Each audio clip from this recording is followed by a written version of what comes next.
आज हम बेंथम और हुकर की वर्गीकरण पद्धति पढ़ेंगे।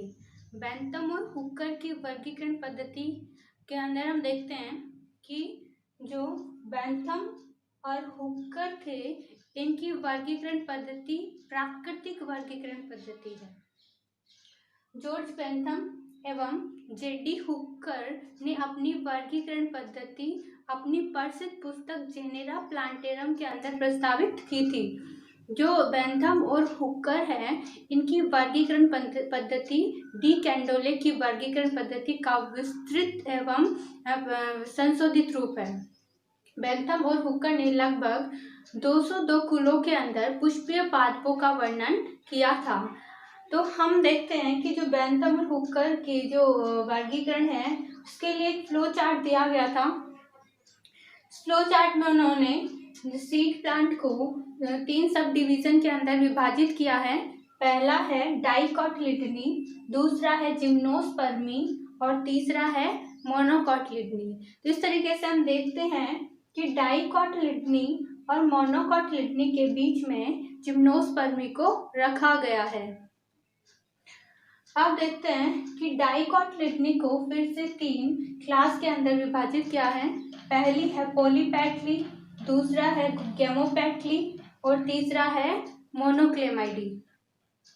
पॉलीपेटली को फिर से 3 सीरीज के अंदर विभाजित किया है, गेमोपेटली को भी 3 सीरीज के अंदर विभाजित किया है और मोनोक्लेमाइडी को 8 सीरीज के अंदर विभाजित किया है। इसी तरह मोनोकोटिलिडनी को 7 सीरीज के अंदर विभाजित किया गया है। सबसे पहले देखते हैं डाइकोटिलिडनी। तो डाइकोटिलिडनी के अंदर उन प्लांट्स को रखा गया जो द्विबीजपत्री होते हैं, जिनके अंदर 2 बीज पत्र पाए जाते हैं, साथ ही साथ उनकी पत्तियां होती है, उनके अंदर जालिका व सिरा विन्यास पाया जाता है, रेटिक्यूलेट विनेशन पाया जाता है। और जो इनके अंदर 7 बंडल एक रिंग के अंदर उपस्थित होते हैं और जो पुष्प होता है वह टेट्रामेरस या पेंटामेरस होता है। तो डाइकोटिलिडनी के अंदर द्विबीजपत्री को रखा गया। इसके बाद में हम देखते हैं जिम्नोस्पर्मी। जिम्नोस्पर्मी में उन प्लांट्स को रखा गया जिनके अंदर सीड के ऊपर पेरिकार्प अनुपस्थित था। तो ऐसे प्लांट जिनके अंदर सीड के ऊपर पेरिकार्प नहीं पाया जाता, वो सारे जिम्नोस्पर्मी के अंदर रखे गए। फिर हम आते हैं मोनोकोटिलिडनी। मोनोकोटिलिडनी के अंदर एक बीजपत्री को रखा गया, मतलब जिनके सीड के अंदर एक बीजपत्र पाए जाते हैं, वो सारे प्लांट एक बीजपत्री मोनोकोटिलिडनी के अंदर रखा गया। इसके अंदर साथ ही साथ इनके अंदर 7 बंडल होते हैं, वह बिखरे हुए होते हैं। 7 बंडल बिखरे हुए होते हैं। पत्तियों के अंदर समांतर सिरा विन्यास पाया जाता है और जो फ्लावर होता है वह ट्राइमेरस होता है। तो ये है मोनोकोटिलिडनी। अब हम देखते हैं कि जो डाइकोटिलिडनी है उसको 3 क्लास के अंदर विभाजित किया है। पहली है पॉलीपेटली, दूसरी है गेमोपेटली और तीसरी है मोनोक्लेमाइडी। पॉलीपेटली को देखते हैं। तो पॉलीपेटली के अंदर उन प्लांट्स को रखा गया जिनके अंदर पुष्प है वह पृथक दली होता है। जिनके अंदर जो पुष्प है उसके अंदर दल होते हैं, वह पृथक पृथक होते हैं, एक दूसरे से अलग अलग होते हैं। तो उसे ऐसे प्लांट जिनके अंदर जो पुष्प है वह पृथक दली होते हैं, वह सारे पॉलीपेटली के अंदर आते हैं। फिर आते हैं गेमोपेटली के अंदर। तो गेमोपेटली के अंदर दल एक दूसरे से जुड़े हुए थे। तो इसके अंदर उन प्लांट्स को रखा जाता है जिनके अंदर पुष्प संयुक्त दली होता है। तो गेमोपेटली के अंदर जो भी प्लांट आएंगे उनके अंदर पुष्प संयुक्त दली होंगे। फिर हम आते हैं मोनोक्लेमाइडी के अंदर। मोनोक्लेमाइडी के अंदर उन प्लांट्स को रखा गया जिनके अंदर परिदल पुंज का एक चक्र उपस्थित हो। तो मोनोक्लेमाइडी के अंदर उन प्लांट्स को रखा गया जिनके अंदर परिदल पुंज का एक चक्र उपस्थित हो एवं दल चक्र इनके अंदर अनुपस्थित था। तो यहाँ तक हमने मोनोक्लेमाइडी देख लिया। अब पॉलीपेटली को फिर से 3 श्रृंखलाओं के अंदर विभाजित किया गया है। पहली है थैलेमीफ्लोरी, दूसरी है डिस्कीफ्लोरी और तीसरी है कैलिसीफ्लोरी। थैलेमीफ्लोरी को देखते हैं तो थैलेमीफ्लोरी के अंदर उन प्लांट्स को रखा गया जिनके अंदर जो पुष्प है वह अधोजायांगी हो। अधोजायांगी मतलब कि जो पुष्प है उनके अंदर अंडाशय सबसे ऊपर पाया जाता है और जो बाकी फ्लोरल पार्ट होते हैं वो सब नीचे पाए जाते हैं, तो इससे पुष्प को हम बोलेंगे अधोजायांगी। तो इसके थैलेमीफ्लोरी के अंदर जो पुष्प होता है वह अधोजायांगी होता है, हाइपोगाइनस होता है। साथ ही साथ इनके अंदर जो पुष्पासन चक्रिका अनुपस्थित होती है, तो थैलेमीफ्लोरी के अंदर पुष्पासन चक्रिका अनुपस्थित होगी। इसके बाद में हम देखेंगे डिस्कीफ्लोरी। डिस्कीफ्लोरी के अंदर हम देखते हैं कि उन प्लांट को रखा जाता है जिनके अंदर पुष्पासन चक्रिका उपस्थित हो, पुष्पासन चक्रिका उपस्थित हो, साथ ही साथ जो पुष्प होता है वह अधोजायांगी होता है या हाइपोगाइनस होता है। डिस्कीफ्लोरी के बाद में आते हैं कैलिसीफ्लोरी के अंदर। कैलिसीफ्लोरी के अंदर उन प्लांट्स को रखा गया जिनके अंदर पुष्प है परिजायांगी या ऊपरी जायांगी हो, जिनके अंदर पुष्प परिजायांगी या ऊपरी जायांगी हो, और साथ ही साथ इनके अंदर पुष्पासन है वह प्याले नुमा होता है, पुष्पासन प्याले नुमा होता है। तो ऐसे सारे जो प्लांट है वो सारे कैलिसीफ्लोरी के अंदर रखे गए। जैसे पॉलीपेटली की 3 सीरीज हैं, थैलेमीफ्लोरी, डिस्कीफ्लोरी और कैलिसीफ्लोरी। इसके बाद में हम देखते हैं केमोपेटली। केमोपेटली को 3 सीरीज के अंदर विभाजित किया है।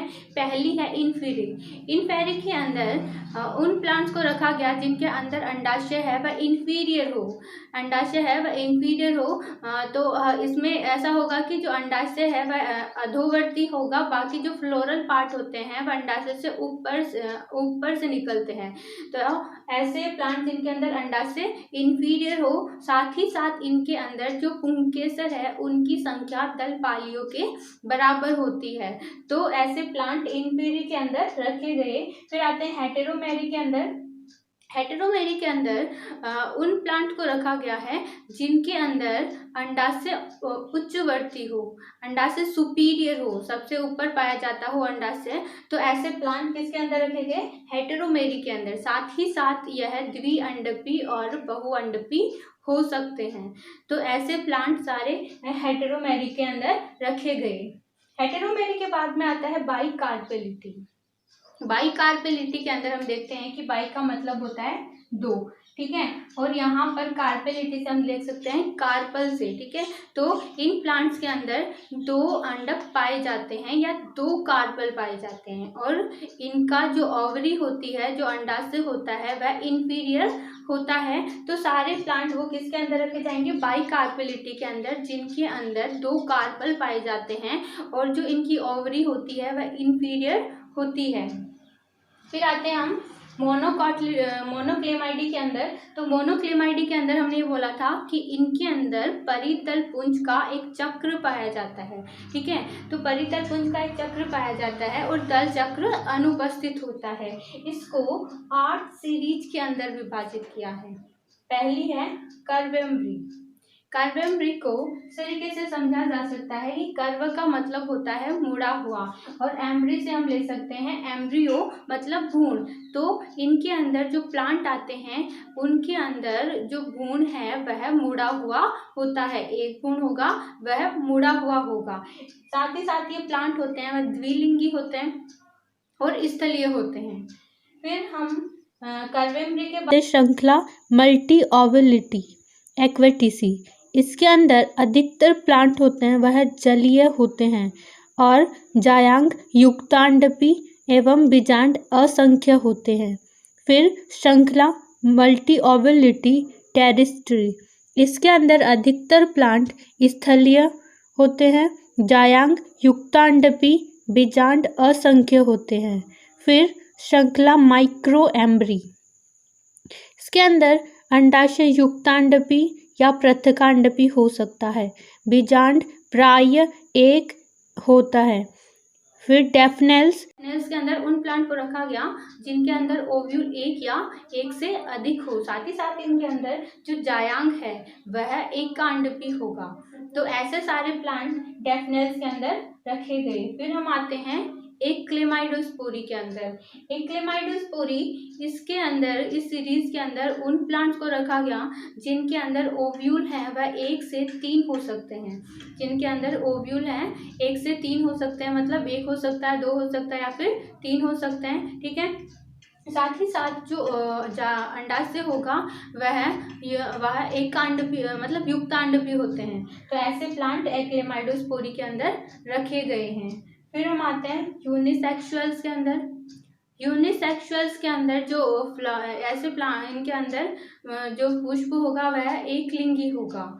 तो यूनिसेक्सुअल्स का मतलब होता है कि जो पुष्प होंगे वह एक लिंगी होंगे, और जो साथ ही साथ इनके अंदर जो जायांग होगा वह एकांडपी होगा। ऐसे सारे प्लांट होंगे वो किसके अंदर आएंगे? यूनिसेक्सुअल्स के अंदर। फिर हम आते हैं ऑर्डिनेंस एनोमलाई के अंदर। ऑर्डिनेंस एनोमलाई के अंदर उन सभी कुलों को रखा गया है जिनके अंदर इन सर्टेन रिलेशनशिप है, मतलब जो उनके अंदर कुलों के अंदर कोई भी एक दूसरे से संबंध नहीं हो, एक दूसरे से कोई संबंध नहीं रखते, ऐसे सारे कुलों को ऑर्डिनेंस एनोमलाई के अंदर रखा गया है। तो यह है 8वीं सीरीज मोनोक्लेमाइडी की। इस तरीके से हमने मोनोक्लेमाइडी की 8 सीरीज को पढ़ा है। अब हम देखते हैं मोनोकॉटलिडनी। मोनोकॉटलिडनी के अंदर हमने देखा था कि इसके अंदर एक बीजपत्री को रखा गया है। एक बीजपत्री प्लांट्स को मोनोकॉटलिडनी के अंदर रखा है, जिसके अंदर हमने देखा था कि इनके जो सीड्स होते हैं उनके अंदर एक कॉटिलिडन प्रेजेंट होता है, और इनके जो 7 बंडल होते हैं वह बिखरे हुए होते हैं, और इनके अंदर जो समांतर शिरा विन्यास पाया जाता है, और जो फ्लावर होता है वह ट्राइमेरस होता है। ये सारे कैरेक्टर किसके थे? मोनोकॉटलिडनी के अंदर। अब हम देखते हैं कि मोनोकॉटलिडनी को फिर से 7 सीरीज के अंदर विभाजित किया है। जो पहली सीरीज है वह है माइक्रोस्पर्मी। माइक्रो का मतलब होता है बहुत ही छोटा। ठीक है, तो इनके अंदर जो सीड होंगे वो बहुत छोटे छोटे होंगे। तो माइक्रोस्पर्मी के अंदर सीड बहुत छोटे छोटे होते हैं, एवं इनके अंदर परिदल पुंज का जो आंतरिक चक्र होता है वह दलाप होता है, और जो प्लेसेंटेशन होता है वह पेराइटल होता है। तो ऐसे सारे प्लांट जिनके अंदर जो सीड होंगे वो बहुत छोटे छोटे हैं, पुष्प का आंतरिक चक्र जो परिदल पुंज है उसका आंतरिक चक्र दलाप है, और जिनके अंदर पेराइटल प्लेसेंटेशन पाया जाता है, और जो अंडाशय होता है वह अधोवर्ती होता है। तो वह सारे प्लांट माइक्रोस्पर्मी के अंदर रखे जाएंगे। फिर हम आते हैं एपोगाइनी के अंदर। तो एपोगाइनी के अंदर उन प्लांट्स को रखा गया जिनके अंदर जो परिदल पुंज है उसका आंतरिक चक्र आंशिक रूप से दलाव हो। इनका परितल पुंज का जो आंतरिक चक्र होगा वह आंशिक रूप से दलाव हो, एवं इनके अंदर जो अंडाशय है वह अधोवर्ती होता है। तो ऐसे सारे प्लांट किसके अंदर रखे गए? एपोगाइनी के अंदर। अब हम आते हैं तीसरी सीरीज है कोरोनेरी। कोरोनेरी के अंदर हम देखते हैं कि जो परितल पुंज है उसका आंतरिक चक्र दलाव है, साथ ही साथ इनके अंदर अंडाशय होता है सुपीरियर होता है, उच्चवर्ती होता है, एवं इनके अंदर अंडाशय त्रिकोष्ठीय होता है। तो ऐसे सारे प्लांट कोरोनेरी के अंदर रखे गए। अब यहाँ पर चौथी सीरीज आती है कैलिसिनी। कैलिसिनी के अंदर उन प्लांट को रखा गया जिनके अंदर परितल पुंज का बाह्य चक्र दलाव हो। हमने ये बोला था कि कोरोनेरी के अंदर उन प्लांट को रखा गया जिनके अंदर परिदल पुंज का आंतरिक चक्र दलाव हो, जबकि कैलिसिनी के अंदर ये होता है कि जो परिदल पुंज है उसका बाह्य चक्र दलाव होता है, और अंडाशय सुपीरियर होता है, एवं त्रिकोष्ठीय होता है, ट्राइलोक्यूलर होता है। तो ऐसे सारे प्लांट होते हैं वो कैलिसिनी के अंदर रखे जाते हैं। फिर हम आते हैं न्यूटीफ्लोरी के अंदर। तो न्यूटीफ्लोरी के अंदर वो प्लांट आएंगे जिनके अंदर परितल पुंज चक्र होते हैं वह अनुपस्थित होते हैं, प्रेजेंट नहीं होते। ठीक है, तो ऐसे सारे प्लांट आएंगे वह न्यूटीफ्लोरी के अंदर आएंगे, और इनके अंदर ओवरी होती है वह सुपीरियर होती है। फिर हम आते हैं एपोकार्पी के अंदर।